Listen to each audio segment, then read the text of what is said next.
Good morning and welcome to everybody. The last, I think, week or so, especially yesterday and the day before and the day before that, I've had the privilege of speaking to some very remarkable people, you know, who made that shift from living from survival to living a life of creation and service. You know, when somebody at the age of 40 decides, somebody even at an earlier age decides that I've had enough of doing things only for my survival. So what survival? Doing what everybody else is doing. What is survival? Doing things for your roti kapda makan, and always being worried that where will the money come from and will I have enough, and worrying about old age and saving enough money for security. Survival mode, right? For some people, survival mode is that I should not get scolding from my boss. For some other fellow, it is like I should not get scolding from my father. I should not get scolding from my wife. For some people, survival is I should not get the disapproval of my near and dear ones. They should always approve what I do, right? So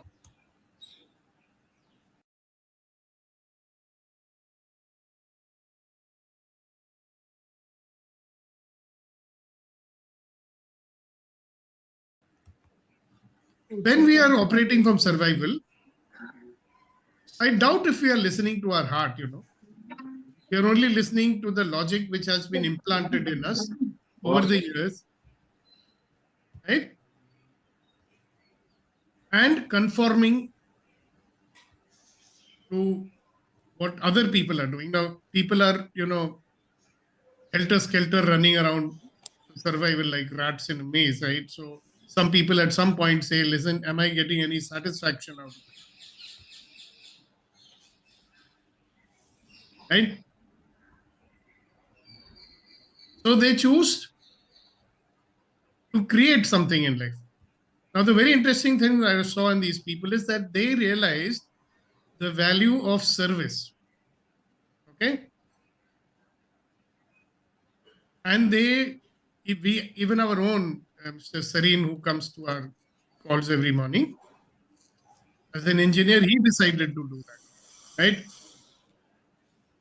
Yesterday, I spoke to Mr. Himanshu Rath, who dedicated his life to the elderly people, to the service of the elderly people. He started the Age Well Foundation.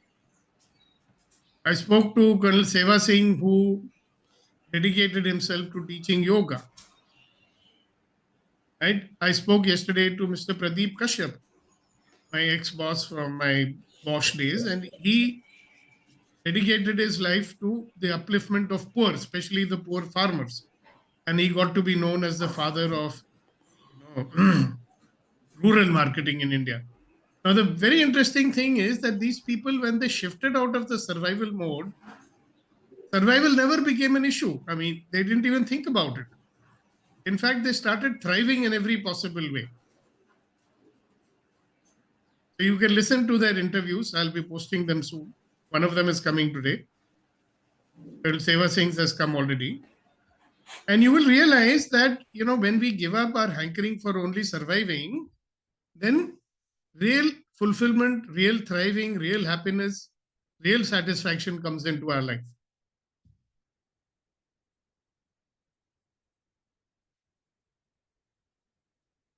Now, I don't think I need to explain to you all what is service, right? Do I? It doesn't mean that you also have to, jump out and give up everything and become a sannyasi and look after people. Shifting to service basically means what? It means different things to different people, right? During COVID, I said, hey, listen, my corporate work is not happening, so I will serve people. The day I decided I will serve people, corporate started approaching me and saying, why don't you do online programs for our people? All right. But I thought that, how can I go to corporates and tell them I'll do online programs? In fact, I was so scared of doing online programs. I had never done it before that time. But I took the bold step I think Vetrivel will remember one of my first programs which I did online was about the spiritual quotient. I was experimenting. I was very hesitant. But the interesting thing is the day I did that, a couple of my clients approached me and said, okay, so because of COVID, people are very upset, this and that. Can you do some programs for us? We will pay you for that. I said, wow, not bad. So when I shifted my focus from survival only, right? And questions started coming into my mind, ki, how can I serve people? My creativity got unleashed also. A lot of people ask me, why are you doing these empowering morning conversations every day? What do you get out of it? I mean, they cannot understand what all I'm getting out of it. I've discovered that I can do something consistently over such a big period of time. I've discovered that there are people who will be with me no matter what.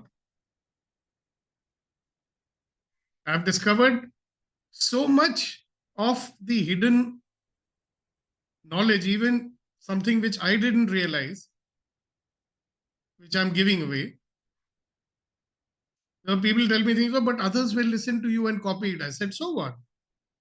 And there's no monopoly on knowledge. Whatever I learned, also I learned from other people. It's not like I sat down under a tree and become a Buddha or something.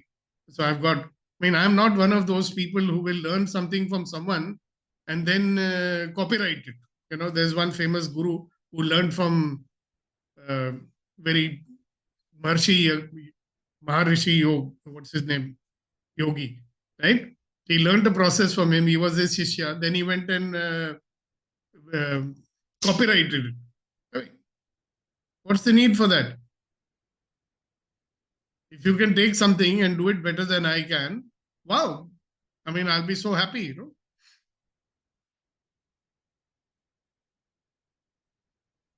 Now, back in 1982, as Abhinav knows, I decided to do a life of service. I mean, I was serving this people, I was serving an organization almost for 13, 14 years. And money was never the criteria. I mean, I was able to bring up my family. And then at some point of time, survival took over. Then I jumped back into the corporate world and all that. But I wasn't getting that satisfaction like I was getting. I have experienced what thriving means.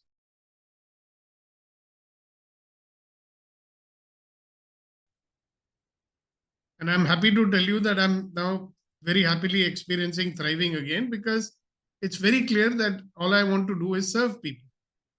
Does it mean I've stopped earning a living? No. I still get programs, corporates still approach me, individuals still approach me for, in the last couple of days, I've given 3 SOP sessions. Now you may ask me, what is an SOP session? It's called Symphony of Possibility, very powerful energy sessions, very transformational in nature. I'm just giving it. So the question for you to reflect on this morning is, what happens? Look, when you shift your attention from surviving to serving, let us say that your job is very important to you. You cannot give it up at this point. Don't. Your business is very important to you. You cannot give it up. Don't. Can you do both? You can do your business, you can do your job and serve people too. Very interesting. If you looked at Abhinav had posted something on our group a couple of days back. He'd gone to a meeting and they said, sir, you are very good in networking. So why don't you teach us about networking? Right? And without any self-interest, he went up there on the stage. He was not even prepared. He did a session on networking as a service. No? It was very well appreciated by everybody and he got lots of praise and appreciation for it. And you can ask him how he felt when he did it, how he felt when people applauded him. Now, did he do it for the applause? I don't think so. He did it. Abhinav, you want to say something about it? No, I did not do it for that plot. I really wanted everyone there to, take to learn networking and take full advantage of it to grow their business. And Yeah. when they grow their business, then more and more people will be employed, and the country will reach the next level of So economic development. after you did it, how did you feel about yourself? I felt great. In fact, I have now decided to rejoin BNI. I spoke to Manav yesterday. Good. Thank you so much. Thank you for what you did, and thank you very much for sharing. So there have been periods in our life when we too had done it. What I'm trying to say to you this morning is, what if you started to do whatever you're doing, but now you're doing it with the spirit of service? There is a very famous management thinker who coined the phrase called servant leadership. Okay. Now, what is that? Being a leader with the spirit of service. Very interesting. I will serve my people so that they can do their job better. Because if they do their job better, our job will become, but that's coming from a spirit of service.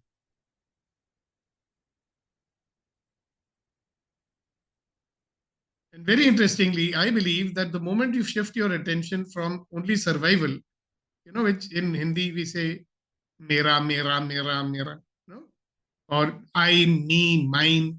There was even a very famous song by the Beatles called I, Me, Mine. You should listen to it. Very nice. When you give up your I, me, mine and focus on serving, you can do your business with the spirit of serving. Now, Gautam is selling agricultural implements, right? Now, one context is I'm trying to sell my stuff so that I can make money. Another context is I will sell this stuff because it will make the farmer's life easier. What would be the difference? If you look at the Tata Enterprises, you know, and they are so highly regarded, what do you think is the difference there? You may say that they are also in the business of making money. If you look at the old man, the ancestor of theirs who put up the first steel plant in India, you can say, sir, he saw the need and he fulfilled it. But his spirit was what? This country needs steel. Nobody is making steel. So I will make steel so I can serve the people of India with it. What made this man come out with a nano car? Obviously, if you sell a cheaper car, profit will be less. Maybe not at all also. What made him make that car? So I believe that there are people who knowingly or unknowingly get into service. And when they do, they get back immensely in return. So it's a good time for us to reflect and say that, hey, listen, what will it take for me to shift my perspective, to shift my point of view to one of only taking or surviving to one of giving, serving, creating, and thriving. Would that be interesting? So let's do a little clearing that will free you up. Okay. I've done it often. I keep doing it. I love it. I believe it reprograms you at some level. Thank you, Access Consciousness, for giving us this thing called clearing statements. Okay. So, what have you made so vital, valuable, and real?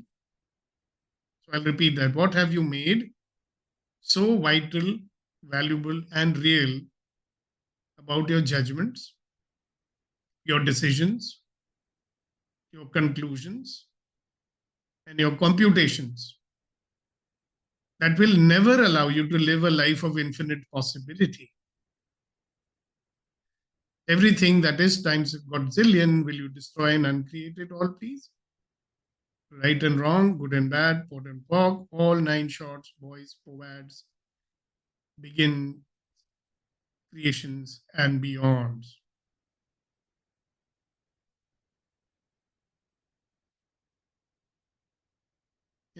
If you look at why we are not sometimes able to shift our perspective or point of view from I, me, mine, survive to thrive by serving, is that our own judgments or the judgments of others that have been imposed upon us. And therefore, the decisions, the conclusions that we have made. And have you noticed we are so attached to those judgments and conclusions and decisions that we don't want to give it up? No. I'll urge everybody to watch Mr. Himanshu Rath's video interview completely, especially those who are getting older in life, those who have crossed the age of 60 in life. Okay. You're going to get some very, very interesting data, okay, in the second part of the interview. So watch it till the end. It's worth watching. I've watched it 3 times after recording it because I'm getting so much out of it. Question you can ask yourself, what will it take for me to get into the serving mode? What will it take for me to get into the creating mode?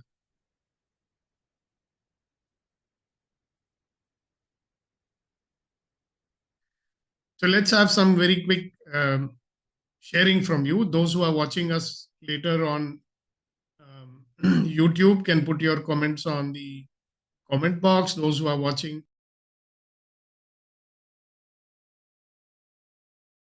us on Facebook can put their comments on the comment section of Facebook page which you're watching. All right. So at this moment, if you reflect, if you shift your focus from surviving to serving, what would you be doing now, today, or tomorrow? So who would like to begin? Yes, Reddy Garu. Yeah, good morning, sir. Morning. Sir, I support people in every aspect of their life. You will, or you're already doing it? I think you're doing it already. But I have to do further, sir. Yeah, so maybe one little tip for you is that give up a desire if you have that people should please you. People should always agree with you. Okay. Sometimes that is a decision and conclusion that we've made. That those who don't please me, those who don't agree with me,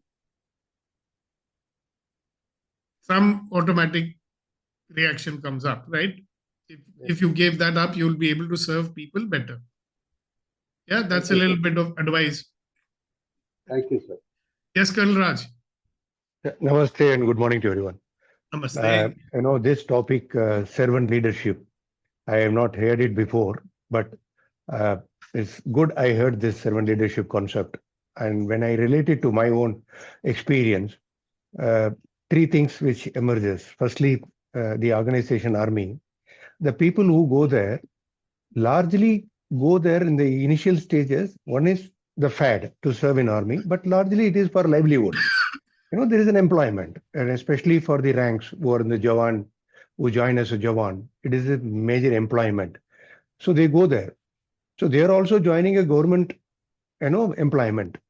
But over a period of time, what happens is the service part of the thing overtakes, their survival mode. They are all there. They are all for the survival mode, earning money. But the service comes before. Then the concept of serving to earn a livelihood, then the livelihood takes a backseat and you are serving the people, the country that takes over. And it is so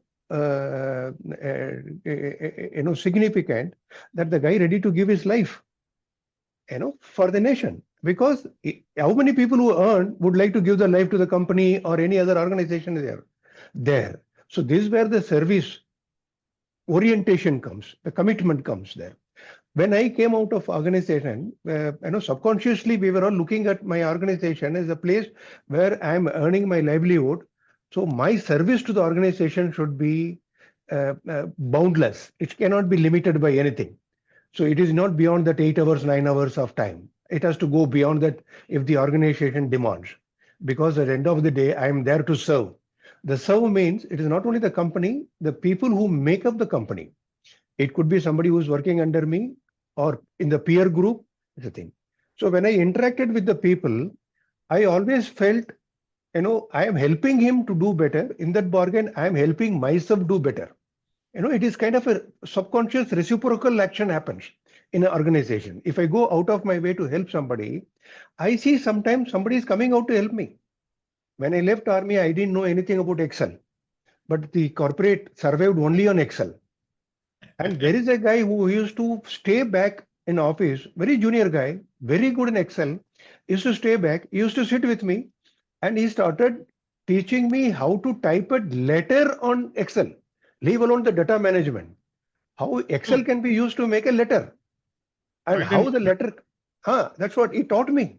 But what is the thing is, this gentleman is the service he done to me, because he spent few hours beyond his office timing, his work time, before he goes home to his family. I am all my life indebted to him. I was a very junior guy. In that bargain, he served the system. He's not served Rajgopal. He served the system, because he made me more efficient. When I become more efficient, I spend more time to the organization. So this is a wonderful concept. I mean, I hope the government employees in whichever department, like you have been struggling to get your electricity thing done. If everyone works with this concept, this nation will go to sky high. Thank you, sir. Thank you. Thank you very much. I don't know why these words of this song are coming into my head. हम लाए हैं तूफान से कश्ती निकाल के, इस देश को रखना बच्चों संभाल के. I think people have forgotten that now. All right. Anybody else? You know what, Kalraj, if you ask that fellow, how did you feel because you did what you did? It'd be interesting, because he would have felt very good that he did that service. I've seen that when we serve others, it makes us really feel very good, and nothing can replace that. Yes, you are right, sir. I mean, how he felt is a different. When I do something, I feel very happy. So that is very good. You feel more happy. Going to the office itself is becoming enjoyable. And that, my friends, is what is called experiencing thriving in life. So shifting from surviving to thriving by creating and serving. All right. Anybody else who's getting any insights on how, if you shift your perspective to serving, it will make a difference to your life?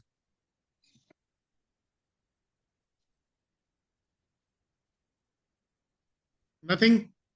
Maybe you could think about it and share about it later, tomorrow, day after, whenever you feel like it. Okay. And before we come to the close of today's session and say bye-bye, I will request Hasina ji to, share a wonderful shairi with us. Yeah. इतना तो मकड़ी भी अपने जाल में खुद नहीं उलझती. इतना तो मकड़ी भी अपने जाल में खुद नहीं उलझती जितना आदमी अपने ख्यालों में उलझ जाता है.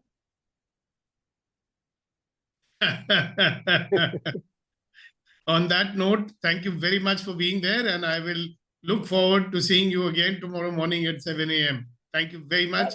Have a wonderful day. God bless you all. Bye. God bless everyone. Abhinav, you want to say something? Sudeep, sorry, your last statement kind of triggered something in me. Actually, this is what I'm dealing with in my life.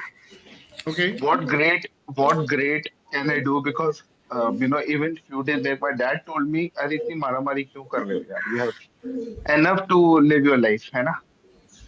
So what great I should do, which will really enlighten me. It's because now no longer the life is about survival. So this is what I'm dealing with. So I will talk to you, talk to everybody. Yeah. See, why don't you give up that word great? Okay. Okay. Why don't you simply say, what can I do to serve people? You know what? I Okay. would ask Yeah. you to watch this full interview that I will be posting at around 9:30 today. Right? Okay. You will get an idea how, because you are a person of service. I know you have served a lot of people. Maybe you could do something with the Age Well Foundation. Okay. They Okay. need a lot of volunteers, Okay. Okay. Okay. those who work with old people.